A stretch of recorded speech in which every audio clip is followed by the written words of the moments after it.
یہ روحانی فقیر کا تحفہ۔ کبھی کبھی جوان مجھ سے پوچھتے ہیں کہ یہ بتائیے مجھے کیسے پتہ چلے کہ خاص میری تخلیق کا سبب کیا ہے، اللہ نے مجھے کیوں پیدا کیا۔ یہ بات عرفاء تنہائی میں بتاتے ہیں، میں منبر پہ بیان کر رہا ہوں۔ عرفاء تنہائی میں بتاتے ہیں، میں منبر پہ بیان کر رہا ہوں، تحفہ ہے ہر سامع کے لیے۔ پوچھتے ہیں کہ ہمیں کیسے پتہ چلے۔ ٹھیک ہے، ہم نماز پڑھتے ہیں، روزہ رکھتے ہیں، حج کرتے ہیں، ہم سب فرائض انجام دیتے ہیں، خاص میری تخلیق کیوں ہوئی، کس لیے ہوئی، تاکہ مجھے وہ راز پتہ چل جائے تو وہ کام میں کر سکوں،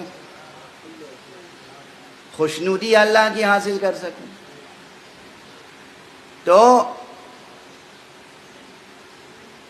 اسی سورہ مبارکہ اسراء میں، جس میں معراج پیغمبر، اسراء پیغمبر کا تذکرہ جس سورہ کی پہلی آیت میں ہے، اسی کے آخر میں ایک آیت ہے جسے اللہ نے، لوگ وظیفے ڈھونڈتے ہیں نا، لوگ پوچھتے ہیں علماء سے، عرفاء سے، مجھے کوئی دعا بتا دیجئے، کوئی وظیفہ بتا دیجئے، کیا پڑھیں ہیں؟ میں آپ کو وہ دعا بتا رہا ہوں جو اللہ نے خود قرآن میں بتایا ہے کہ یہ دعا پڑھو، اور وقت بتایا ہے کہ کس وقت پڑھو، اور وہ وقت ہے سحر کا وقت، نماز صبح سے پہلے اور نماز شب کے بعد۔ رب ادخلنی مدخل صدق واخرجنی مخرج صدق واجعل لی من لدنک سلطانا نصیرا۔ اس آیت کریمہ کو سحر کے وقت، فجر سے ذرا پہلے، نوافل شب کے بعد اگر آپ پڑھ سکیں، سجدے میں، قنوت میں، اور ایک تسبیح پوری پڑھ لیں، یعنی 100 مرتبہ یہ ذکر پڑھیں،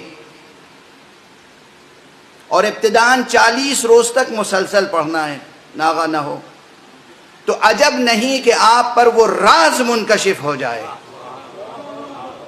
کہ پروردگار نے خاص آپ کو کس لیے خلق فرمایا ہے۔ ایک صلوات پڑھ دیجئے